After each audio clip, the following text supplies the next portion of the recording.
তাহলে যারা নামাজ পড়ে, যারা যাকাত দেয়, তাদের সাথে কি আছে? আল্লাহ। এই নামাজ পড়া, যাকাত দেওয়া, এটা আপনাকে কে শিখাইছে? নামাজ পড়লে যে আপনার চেহারা নুরানি হবে, এটা কে বলেছে? আল্লাহ না, এটা রাসূল বলেছে।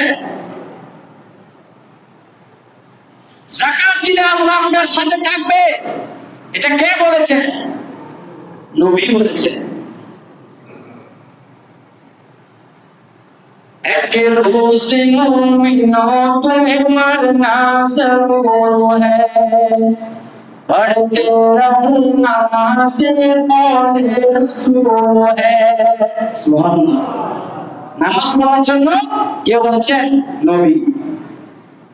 पढ़ते रहूं नमाज चेहरे से पढ़ते नहीं नमाज तो अपना कसूर है। আপনি যদি নামাজ পড়েন তাহলে আপনার চেহারা নুরানি হয়ে যাবে, আর যদি আপনি নামাজ না পড়ে আপনার চেহারা কালো হয়ে যাবে। আল্লাহ রাব্বুল আলামিন আর কাজের সাথে নুরানি করেছেন।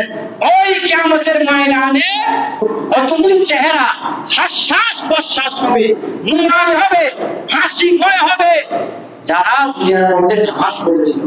সুবহানাল্লাহ। তো নামাজের মতো নামাজ পড়েছে। আসলাম, ইমাম সাহেবের শুনলাম, আসলাম, তাড়াহুড়া করে চলে গেলাম, আসলাম ঠিক মতো বসলাম না, আসলাম ঠিক মতো